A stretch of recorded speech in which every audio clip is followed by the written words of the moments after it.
अस्सलाम नाज़रीन। मैं हूं असद अली तूर, अपने प्रोग्राम असद तूर अनसेंसर्ड में।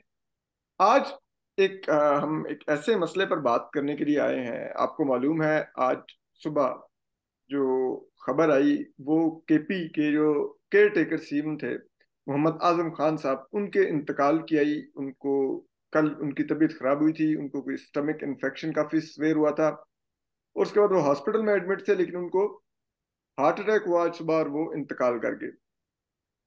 ये एक बढ़िया पाकिस्तान में एक आईनी, आप कह लें बहरान कह लें, या एक बहुत ही संजीदा आईनी मसला खड़ा हो गया है कि अगर इंटरम सीएम इंतकाल कर जाएं तो फिर उनकी रिप्लेसमेंट कैसे ऐड होगी, कैसे अपॉइंट होगी। ये बड़ा एक संजीदा सवाल है, क्योंकि हमारा आइन इस मामले पर तकरीबन खामोश है। और ऐसा लग रहा है कि जैसे आइन ने सीएम लगाने का प्रोसीजर तो बताया है, लेकिन ये नहीं बताया कि सीएम को, या आप कह लें कि वो ये इजाजत नहीं दी कि आप दुनिया से जा सकते हैं। कोई ऐसा हमारे जो भी उस वक्त कॉन्स्टिट्यूशन माइंड थे जो ये बना रहे थे, उन्होंने कोई इसके बारे में कोई जवाब नहीं रखा उसमें। तो अब सुबह से तरह तरह की स्पेकुलेशंस हो रही हैं। हर कोई अपनी वो डेढ़ ईंट की मस्जिद लेके एक आईनी माहिर बना हुआ है। तो मैं तो कम से कम बिल्कुल आईनी माहिर नहीं हूँ। तो मैंने फिर फैसला किया कि कुछ आईनी माहिर और जो कुछ इलेक्शन कमीशन के अमूर को समझने वाले लोग हों, उनसे जरा मैं रहनुमाई लूं। आपको भी पता चले कि ये क्या हो सकता है, क्या पॉसिबिलिटीज हैं। जो मुख्तलिफ थ्योरीज जो ट्विटर की मार्केट में गर्दिश कर रही हैं, उनको भी जरा डिबंक करते हैं कि वो क्या है। तो मेरे साथ तारिक बशीर साहब हैं। ये सीनियर लायर हैं, कॉन्स्टिट्यूशनल लायर हैं। इसके अलावा ये डॉन में भी लिखते हैं, ऑन एंड ऑफ बड़ा जबरदस्त लिखते हैं। इसके अलावा फौजिया यजदानी साहबा हैं। ये 2002, 2008, 2013 के इलेक्शन में यूएनडीपी, यूएन वुमेन फोरम, इन की तरफ से ये इलेक्शन के प्रोजेक्ट से मुंसलिक रही हैं। पाकिस्तान के इलेक्शंस को इन्होंने, आप कह रहे हैं कि अपने हाथ से करवाया है। तो ये भी इन तमाम अमूर को समझती है कि इंटरिम गवर्नमेंट तश्कील कैसे पाती है, उसके क्या तकाजे होते हैं, इलेक्शन कमीशन की क्या अथॉरिटी है, वो उसको कैसे एक्सरसाइज करता है। तो ये जो एक ऐसा गैप आया है, उसको कौन फिल कर सकता है, कैसे फिल कर सकता है, तो वो भी फौजिया जरदानी साहबा भी उसकी एक्सपर्ट है। तो मैंने कहा कि इन दोनों को जरा मैं पूछता हूँ क्या हो सकता है। तो चलिए, पहले एक आईनी जो सवाल है वो पूछते हैं कि तारिक बशीर साहब, तीन चीजें हैं। एक है सीएम कंसल्ट करेगा अपोजिशन लीडर से, नहीं एग्रीमेंट होता कमेटी तश्कील दे देगा स्पीकर, वो नहीं एग्री करती, तीनों को, दोनों को तीन तीन दिन का टाइम मिलेगा। और जब ये 6 दिन एग्जॉस्ट हो जाएंगे, कमेटी भी नहीं उन चार नामों पे किसी नतीजे पहुंचती, दो नाम अपोजिशन लीडर की तरफ से, दो नाम सीएम की तरफ से, तो फिर वो चारों नाम जाएंगे इलेक्शन कमीशन के पास। वो तीसरी स्टेज है, वो फिर उनमें से किसी एक को सीएम लगा देंगे। लेकिन अब जबकि इंटरिम गवर्नमेंट थी, असेंबली वजूद में ही नहीं कि स्पीकर कुछ कायम कर सके, क्या होगा। तो ऐसे में अब सीएम के इंतकाल पर क्या ऑप्शन है? एक वो कोई रास्ता है अब सीएम के लिए आइन में, केयर टेकर सीएम के लिए? अच्छा, आप काफी सारे सवाल आपने डायरेक्ट ही पूछ लिए हैं। देखें, सबसे पहले तो मैं ये आपको ये बताऊं कि ये जो आपने सिनेरियो क्रिएट किया है ना, कि सीएम वो कमेटी होगी और वो अगर ना कंक्लूड कर सके तो वो इलेक्शन कमीशन के पास फिर मामला चला जाएगा। Basically you are referring to अपना जो आर्टिकल 224A है। जी। एक्चुअली वो वो एक डिफरेंट सिनारियो को केटर करता है। उसमें प्रिजम्पशन ये है कि डिसोल्यूशन अभी हुई है। डिसोल्यूशन के बाद लीडर ऑफ द ऑपोजिशन और चीफ मिनिस्टर, जो कि इलेक्टेड था उस टाइम पे, वो एक कमेटी बनाएंगे। फिर उसके बाद अगर वो एग्री नहीं करते तो इलेक्शन कमीशन आ जाएगा उसके ऊपर। तो ये वाली सिचुएशन तो वो नहीं है। बिल्कुल। और जो ये वाली सिचुएशन इस वक्त जिसका हमें सामना है इस वक्त, वो तो आइन में बिल्कुल उसका जिक्र नहीं किया गया। तो इसमें तो ये आइनी बुहरान तो एक है बहुत बड़ा। दूसरी बात ये मैं आपको बताना चाहूँ कि अगर देखें, इन प्रिंसिपल मैं आपसे पहले भी बात कर रहा था, देखें इन प्रिंसिपल जो केयर टेकर सेटअप है, उसका जो उसका जो कह लें बेसिस जो है वो ये है कि इलेक्शन कमीशन बेसिकली इस वक्त मुल्क को रन कर रहा है through the care taker setup. तो अगर वो इलेक्शन कमीशन की जिम्मेदारी है और वो पहले अपनी जिम्मेदारियां निभा चुका है और अब ये इवेंचुअलिटी आ जाती है, तो जो इलेक्शन कमीशन की जो रिस्पॉन्सिबिलिटी है आइन में दी गई, वो तो बरकरार है। वो तो हमें ये बताती है कि वो अभी भी रन कर रहा है। इलेक्शन कमीशन ही ये जो सारा सेटअप है टिल द इलेक्शन वो उसको रन कर रहा है, और सिर्फ डे टू डे अफेयर्स जो है वो केयर टेकर गवर्नमेंट जो है फेडरल और प्रोविंशियल वो उसको देखेंगी till the next parliament is elected and sworn in सारे जब आ जाएंगे।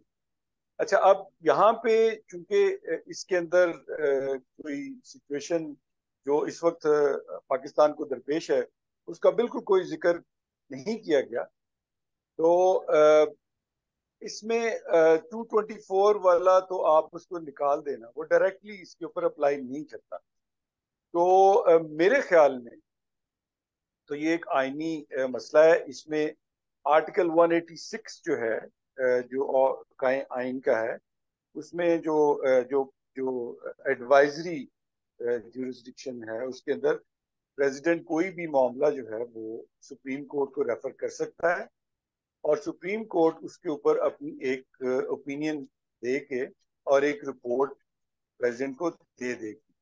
तो ये तो उस तरह का मुझे मामला लग रहा है, या फिर कोई प्राइवेट पार्टी, प्राइवेट तो नहीं, मेरा ख्याल में जो इस वक्त गवर्नमेंट चला रहे हैं उनमें से कोई पिटिशन कर देता है सुप्रीम कोर्ट को।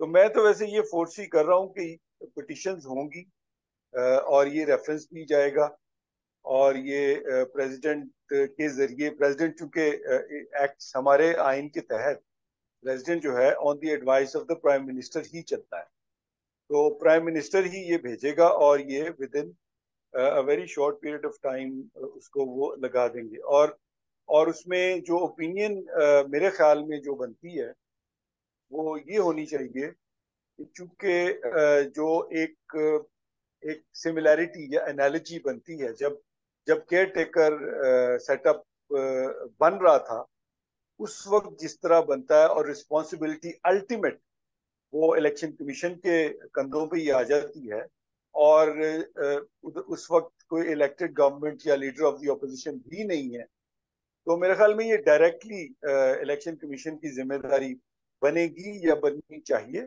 In the absence of any specific provision. अब वो सुप्रीम कोर्ट ये भी कह सकती है कि ये प्रोविजन चूंकि नहीं है तो इसलिए आपको नई जो पार्लियामेंट जब आ जाएगी तो उसके ऊपर आप लेजिस्लेट करें और आइन में इसका एक्सप्रेसली आप बताएं कि ये इस तरह सिचुएशन होगी। इस वक्त तो बिल्कुल ही अंधेरा है और उसमें क्वाइट फ्रैंकली मुझे तो कोई इससे बेहतर की सूरत नजर नहीं आती। अच्छा, मैं तारिक बशीर साहब आपके पास वापस भी आऊंगा। मैं फौजिया रजदानी साहब आपसे जो एक चीज पूछना चाहूंगा वो ये है कि अभी चलिए, ये तो सुप्रीम कोर्ट में जो तारिक बशीर साहब एक रास्ता बता रहे हैं कि या तो प्रेसिडेंट रेफरेंस भेजेगा कि सुप्रीम कोर्ट रहनुमाई करे, ठीक है, या कोई पिटिशन लेके जाएगा। लेकिन ये जब भी तक सुप्रीम कोर्ट में जाता है या कोई और रास्ता इख्तियार किया जाता है, तो उस दरमियान में जो ये एक गैप है जिसमें सीएम का इंतकाल हो गया, आजम खान साहब का कैबिनेट ऑटोमेटिकली स्टैंड डिसॉल्व, ठीक है, अब फिर उस सूबे का चीफ एग्जीक्यूटिव कौन होगा, इस जो दरमियानी मुद्दत है जिसमें कि एक नया care taker taker CM elect अभी होना, सिलेक्ट अभी होना है। इसमें देखिए असद, अब मैं अग्री करती हूँ तारिक की बात से, मगर दो तीन चीजें हैं कानून, and Tariq would bear me out on that, कि हम कानून को जब पढ़ते हैं ना तो हम कहते हैं कानून मुमकिनात का खेल है। मुमकिनात का इसलिए कि लॉ जो है वो इतना ब्लैक एंड व्हाइट नहीं होता। आप रीड करते हैं, एक एक ट्रिगर भी कानून का होता है, कहीं पर वो बैरियर भी काम करता है। इसमें जो बात की ना तारिक ने कि अब हम उस स्टेज से गुजर गए हैं, मैं सिर्फ वहां पर मुझे एक मुमकिनात में से एक बात नजर आई कि स्पीकर जो है वो नेशनल असेंबली के, प्रोविंशियल असेंबली के जो स्पीकर होते हैं उनकी जगह खत्म नहीं होती। स्पीकर का ओहदा जो भी होल्ड कर रहा हो वो वहां पर मौजूद रहता है किसी भी अनटूवर्ड सिचुएशन को बिल्कुल। हैंडल करने के लिए, नेशनल असेंबली का अगले भी हो। अगले तो स्पीकर से प्रोविंशियल ओथ असेंबली लेके फिर वो स्पीकर हट जी, जाता है। वो फिर खत्म होता है। तो वो इस वक्त जो केपी के भी स्पीकर हैं वो होल्ड करते हैं, वो वहां पर मौजूद हैं। तो एक ऑप्शन तो ये है कि उन्हीं को एक्टिंग सीएम का चार्ज, क्योंकि आप इंतजामी उमूर तो चीफ सेक्रेटरी चला लेगा, मगर केपी में इस वक्त हमें मालूम है कि एक सिक्योरिटी, इवॉल्विंग सिक्योरिटी सिचुएशन भी चल रही है, बिल्कुल। जिसमें चीफ मिनिस्टर का किरदार भी अहम है। उसको छोड़ा नहीं जा सकता, क्योंकि वो जो है हमारी फौज या जो हमारे फौजी एहलकार, कमांडर्स या वट एवर, जो उनका हायर कोर कमांडर या पूरा उनकी अपनी रजीम है, वो चीफ मिनिस्टर के इख्तियारात को तो ओवरटेक नहीं कर सकती, और चीफ सेक्रेटरी उसको फिल नहीं कर सकता। तो एक ऑप्शन ये है कि क्या स्पीकर को डेजिग्नेट किया जा सकता है, क्योंकि इस पर केस लॉ नहीं है, ये पहले हुआ नहीं, तो that could be one option जहां पर इंटरम इस चीज को किया जाए। मगर अगेन, बिल्ली के गले में घंटी कौन बांधेगा? तो वहां मैं अग्री करती हूँ तारिक से कि ये घंटी इलेक्शन कमीशन को ही बांधनी होगी, क्योंकि इलेक्शन कमीशन आप देखिए जब से हमने 8 फरवरी का अनाउंस किया और उससे पहले भी सारी पोस्टिंग ट्रांसफर्स कौन कर रहा है? इलेक्शन कमीशन कर रहा है। आप एक ग्रेड 21 के बंदे को हटा नहीं सकते, 20 से ऊपर की कोई पोस्टिंग ट्रांसफर नहीं कर सकते जब तक इलेक्शन कमीशन ना कहे। तो ये भी एक वही वाला वैक्यूम है जिसको पूरा करना है। एक बात। दूसरी बात कि वो और यहाँ पर मैं तारिक के लिए क्वेश्चन छोड़ रही हूँ कि जो 224 वाली बात है ना कि अगर ना हो तो स्पीकर प्रपोज करेगा। अगर स्पीकर अपनी जगह पर मौजूद है और अब इस सिचुएशन आ गई है, तो वो भी मौजूद है। हमें ये भी पता है कि आउट गोइंग जो है वो लीडर ऑफ द ऑपोजिशन कौन था, लीडर ऑफ ट्रेजरी बेंच कौन था, तो क्या उस कमेटी को कॉन्स्टिट्यूट किया जा सकता है? ये नहीं, इस पे आइन साइलेंट है, इलेक्शन एक्ट में कोई राय नहीं है। मगर ये बात तब सामने आएगी जो एज अ प्रोपोजिशन सामने आ सकती है, जो आइदर जो है इलेक्शन कमीशन सामने रखे या कोई और जो जिसका इंटरेस्ट, जैसे तारिक ने कहा कि कोई कोर्ट में लेकर जाए और कोर्ट इसको डिसाइड करे। इसका एक नंबर 2 एलिमेंट भी है। नंबर 2 एलिमेंट जो है, जी आप बोलने पर आप प्लीज नंबर 2 करें, मैं फिर इसके बाद क्वेश्चन करूँ। नंबर 2 मेरे लिए जो है ना वो इम्पोर्टेंट इस वक्त मेरे लिए इंपॉर्टेंट है कि who will fill the blank. You can not leave a vacuum there, administrate एक वैक्यूम है वहां पर। तो यहाँ पर जो विफाक के जो रियासत के की पोजीशंस होती है ना, जो रियासत को हम कहते हैं कि ये रियासत के नुमाइंदे हैं, जिसमें सदर होते हैं और गवर्नर्स होते हैं, वो क्योंकि वो वहीं रहते हैं, वो गवर्नमेंट को नहीं, वो स्टेट को रिप्रेजेंट करते हैं, तो उनका रोल भी अहम हो जाता है। तो can governor take it over? But none of them can take it over by themselves. वो खुद से नहीं ये काम कर सकते, वो कहेंगे जी हम ले लें। सो किसी ना किसी को तो कोर्ट में जाना होगा। इसमें दो तीन सिनेरियोज बन रहे हैं। प्रेसिडेंट की जो पावर्स अभी तारिक ने कही है, Tariq again I am putting that question to you as well, वो पावर्स एडवाइजरी पावर्स हैं जो प्राइम मिनिस्टर के कहने पर सदर जो है वो एक्टिवेट करता है। केयर टेकर का एक केयर टेकर सेटअप, क्या केयर टेकर सेटअप को can that setup put the other one in motion? ये कॉन्फ्लिक्ट ऑफ इंटरेस्ट लगता है मुझे कि ऐसा नहीं हो पाएगा। तो फिर ईसीपी अगर कोर्ट में जाता है तो वो उसको ऑप्शन लेकर जाने पड़ेंगे। एक ऑप्शन एग्जैक्टली वही है कि हल्का बंदियां आपकी का रिजल्ट 5 दिसंबर तक आ जाएगा। 10 से 15 दिसंबर के दौरान हमें एब्सोल्युटली पता है कि इनमें से एक डेट को आप इलेक्शन शेड्यूल अनाउंस हो जाएगा, क्योंकि इलेक्शन शेड्यूल के गिने हुए 54 दिन है। 8 फरवरी से पीछे आई है तो वो दिन 14 या 15 दिसंबर से शुरू हो जाते हैं। तो यही टाइम है जब अनाउंस होगा। Election commission, I totally agree, is in power. तो वो क्या, मगर ये देखना है कि क्या उनके पास कॉन्स्टिट्यूशनल प्रोविजन या स्पेस है टू से since the ball is election, electoral ball is in motion, तो हम अपना ये हक इस्तेमाल करते हुए नॉमिनेट कर रहे हैं। ये यहाँ पर बहुत से ग्रे एरियाज और डार्क टनल्स हैं, मगर ऑप्शंस हैं इसको हैंडल करने के। अच्छा, मैं फौजी भाई इसी में आपसे पूछ लूं कि अगर आपने स्पीकर का ऑप्शन दिया कि वो या तो चीफ मिनिस्टर बनने, ठीक है, लेकिन ऑफ कोर्स हालांकि स्पीकर का ओहदा असेंबली में ओवरऑल कहा जाता है कि गैर जानिबदार होता है, तो एक अलामती तौर पे स्पीकर बेशक इलेक्ट किसी सियासी जमात की तरफ से होता है, लेकिन वो अपनी उस पार्टी मेंबरशिप से रिजाइन दे देता है ताकि अपने आप को इम्पार्शियल शो कर सके। लेकिन ऑफ कोर्स वो होता तो फिर भी एक जमात के साथ अलाइंड है जो मेजोरिटी में होती है असेंबली में। तो एक इंटरम चीफ मिनिस्टर और कैबिनेट से तो की जाती है कि वो गैर जानिबदार होगा। स्पीकर अगर गैर जानिबदार नहीं है और वो चीफ मिनिस्टर बन गया है तो क्या इसका कोई इफेक्ट होगा? इसी तरह गवर्नर भी है, वो भी एक सियासी पॉइंट ही है। तो अब देखिए क्या दोनों बातें, ये आई अंडरस्टैंड योर पॉइंट। इसको दो लेवल पे देखना पड़ेगा। गवर्नर को तो देखें, गवर्नर वफाक की इलामत है। अगेन उसमें तो हम अनफॉर्चुनेटली देख रहे हैं कि सदर भी जो सबसे बड़ी वफाक की और रियासत की अलामत है, वो भी अनफॉर्चुनेटली इस तरह की स्टेटमेंट्स दे देते हैं जो उनको नहीं देनी चाहिए। मगर कॉन्स्टिट्यूशनली तो इन ओहदों को रखा ही इसलिए गया था कि कभी ऐसी सिचुएशन हो तो वो बफर का काम करें, और वो बफर भी हो और कुशन भी हो। स्पीकर की जहां तक मैं बात कर रही हूँ ना, वो मैं सिर्फ एक्टिंग लेवल पर कह रही हूँ कि स्पीकर को जो कोर्ट में जाना या कहीं ना कहीं इसको अगर डिसाइड होना है तो उसको टाइम लगेगा। आप एक वैक्यूम तो वहां नहीं छोड़ सकते। तो क्या स्पीकर को कहा जा सकता है? और ये मैं अगेन तारिक, आप इसको लीगली देखिए और बताइए कि जिस तरह आप कहते हैं कि प्रेसिडेंट साहब को कुछ हो जाए या वो ना हो और सेनेट का चेयरमैन भी मुल्क में ना हो, तो कौन खुद ब खुद सदर बन जाता है? National assembly, in order of protocol ऐसे ही जी हम आते हैं ना। जी तारिक, एम आई राइट? जी जी प्रेसिडेंट, बिल्कुल। सेनेट, जी जी नेशनल असेंबली का जी स्पीकर, नेशनल वो खुद स्पीकर। ब खुद टेक ओवर कर लेते हैं। तो can this be applied automatically there as well, कि वो उतनी देर के लिए इंटरम वो हेड ऑफ द गवर्नमेंट बन जाएंगे और फिर उसको सॉल्व किया जाएगा एक लीगल तरीके से? आई थिंक तारिक बेहतर बता सकते हैं। जी तारिक भाई, आप इसका अगर बताएं कि जी। कॉन्स्टिट्यूशनली अच्छा, अगर आप इसको देखें ये तो आइन ये रास्ता देता है अच्छा, एक सूबे के लिए भी कि वहां का वो नहीं चीफ देखें मिनिस्टर बन जाए। देखें वो रास्ता उस उस सिचुएशन में देता है जब एक नॉर्मल पार्लियामेंट या प्रोविंशियल असेंबली चल रही हो।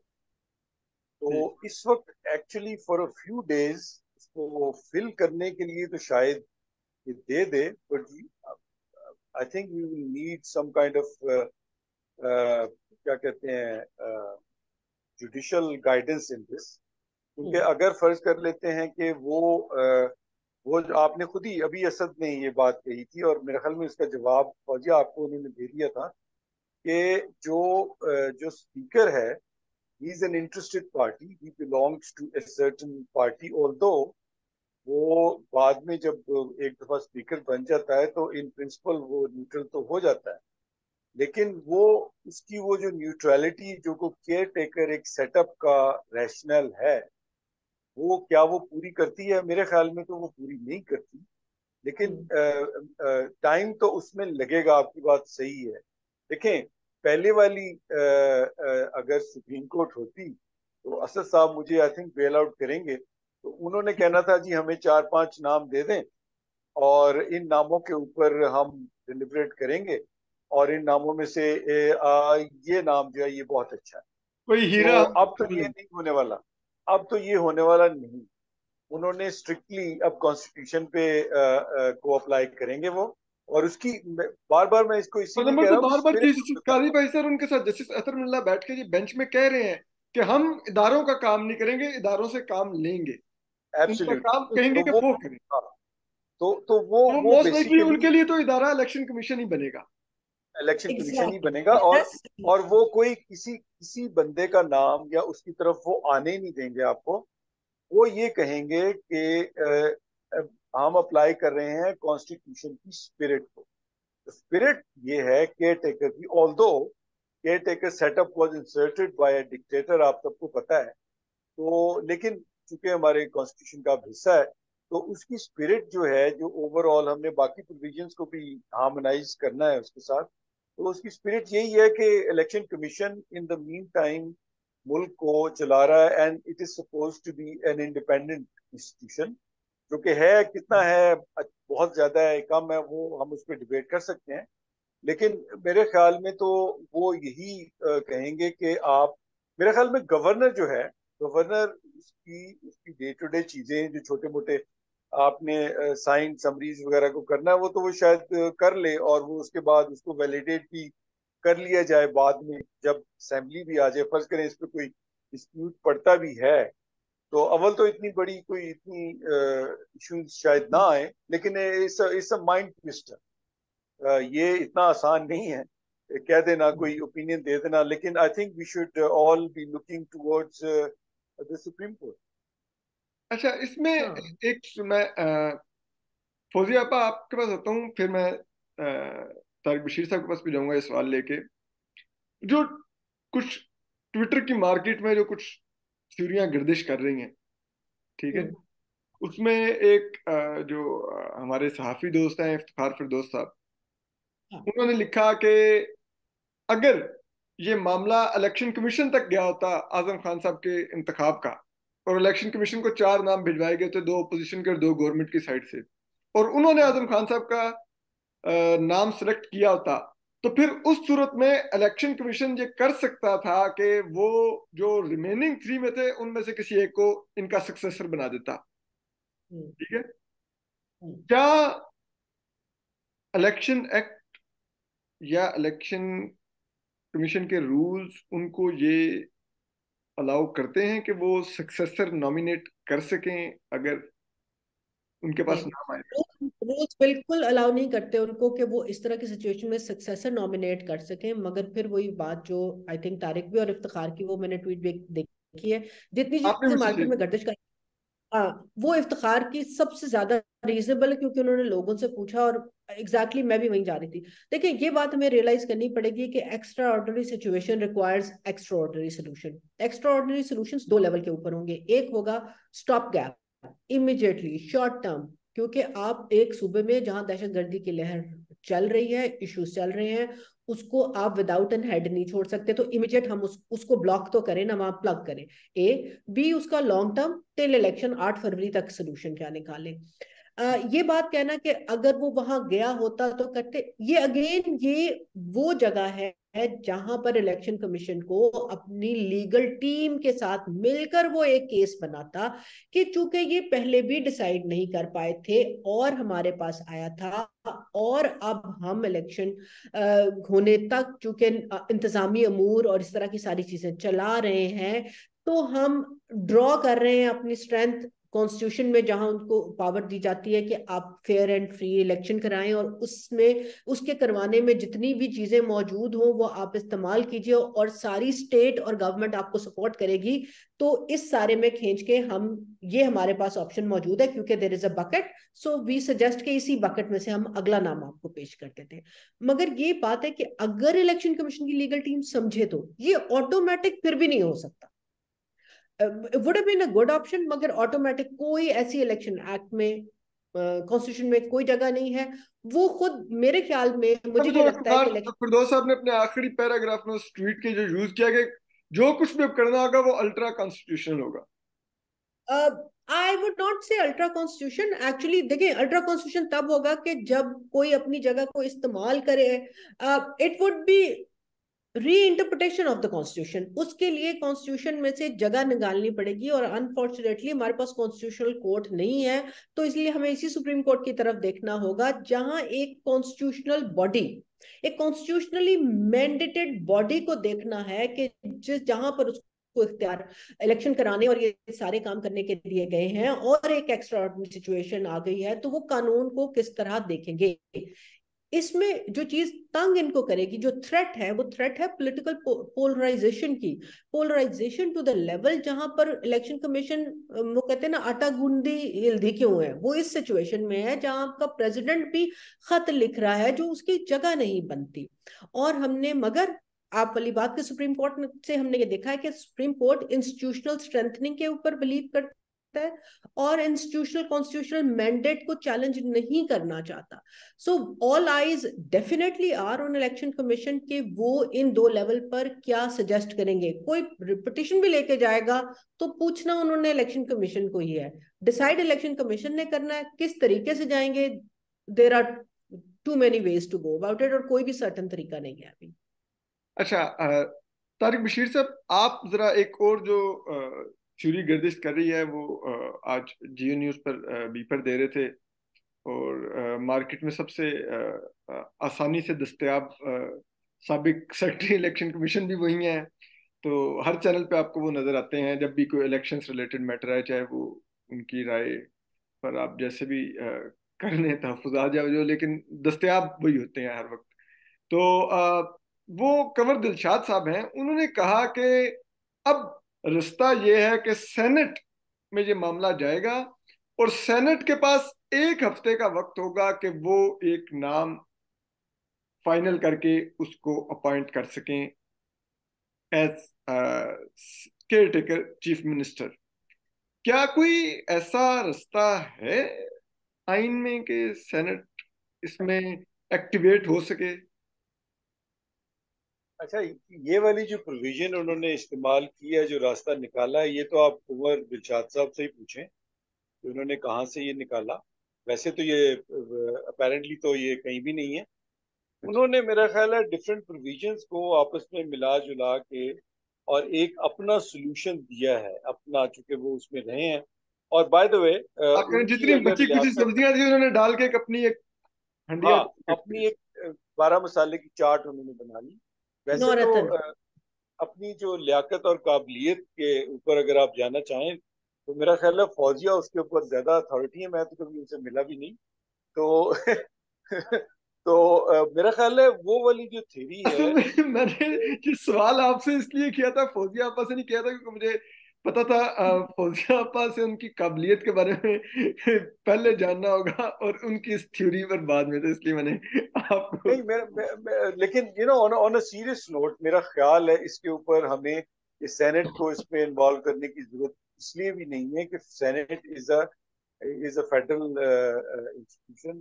सेनेट, सॉरी, फेडरल बॉडी है। तो ये प्योरली प्रोविंशियल मामला है, और उसमें अगर फर्ज कर लेते हैं और सूबों के नुमाइंदे भी मिल जाएं और वो सपोजिटली उसके ऊपर एक डिसीजन मेकिंग कर दें, तो उसकी क्या वैल्यू रहेगी? वो तो उसी सूबे के लोगों या उसी सूबे के अंदर जो एक मशीनरी चल रही है इस वक्त, वो तो उसको ही करना चाहिए ना।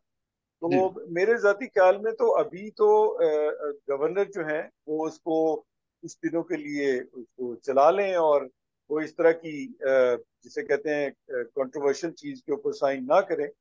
लेकिन जब सुप्रीम कोर्ट उसके ऊपर अपना कोई फैसला दे दे, और by the way supreme court में भी इलेक्शन कमीशन शायद खुद नहीं जा सकता, उसमें उनको ही जाना पड़ेगा। अगर आप 186 की बात करें तो फेडरेशन ही जाएगी।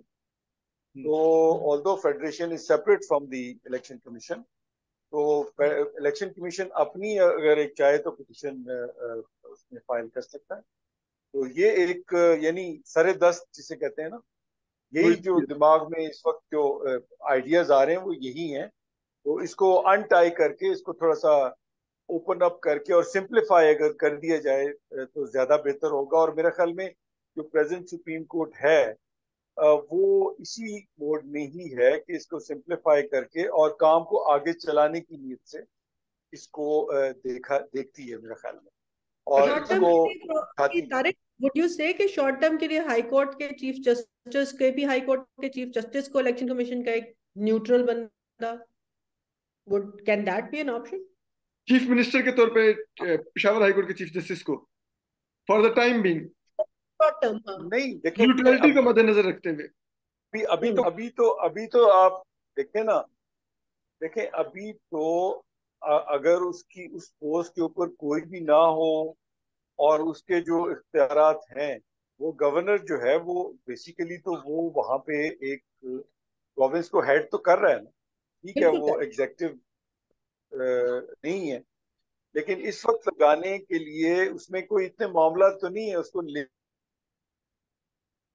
और प्रॉबली उसकी पता है जगह भी थोड़ी सी बन जाएगी, और वो जगह लेना। तो अगर किसी को वहां पे लगा दें, उसका हम राइट क्रिएट कर दें और वो वहां पे रहने की कोशिश करेगा, बेहतर ये तारिक क्विकली मैं एक चीज ऐड होगा। कहना चाहूंगी। यूनियन आपका लेके till that last time 2 minute चल रहे गवर्नर हैं, है मेरे ख्याल में हम वो इसको सूबे को चला ले, conclude और जब जी जी और जब जब सुप्रीम कोर्ट से ओपिनियन आ जाए तो फिर उसके बाद आप एक प्रॉपर अपॉइंटमेंट कर। नहीं, आप ये एक तारीफ छोटी अगर अगर एक जुमले में क्लियर कर दें, आपने फौजिया आपा की इस राय से इत्तेफाक किया कि न्यूट्रलिटी को मद्देनजर रखते हुए chief justice Peshawar high court को वक्ती तौर पे इस स्टॉप गैप अरेंजमेंट के तौर पे लगा दिया जाए चीफ मिनिस्टर। देखें, मेरे ख्याल में जुडिशरी को इसमें अगर ना लाया जाए, मेरा जाती वैसे ये ओपिनियन है, और ना लाया जाए तो बेहतर है। देखें, गवर्नर जो है 2 दिन में कोई इतने कोई मेरे ख्याल में इम्पोर्टेंट उसके सामने कोई मैटर्स नहीं होंगे तारिक, क्योंकि तो, टाइम कम और है मेरे तो ख्याल में ये 2 दिन से ज्यादा लगेंगे भी।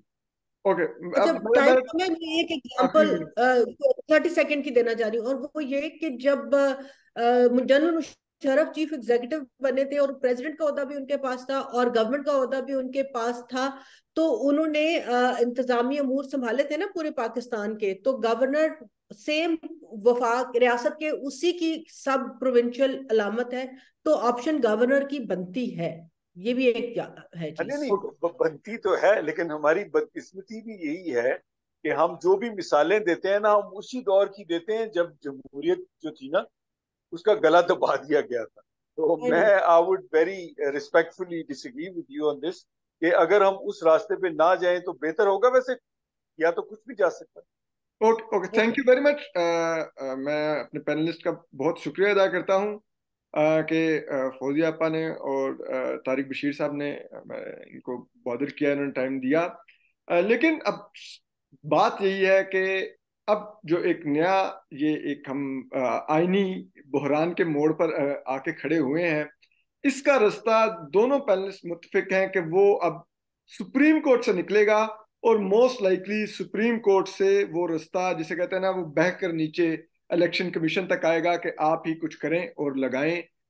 तो अब देखते हैं, उसमें देखा जाएगा कि नामों का इंतखाब कैसे होगा, कौन वो नाम सजेस्ट करेगा, कहाँ से आएंगे, जिनमें से फिर इलेक्शन कमीशन किसी एक को तैनात करेगा। ये बड़ा इंटरेस्टिंग और ट्रिकी चीज होगी जो देखने वाली होगी। तो देखते हैं पाकिस्तान इस नए आईनी बहरान से भी कैसे गुजरता है। अपना ख्याल रखिए।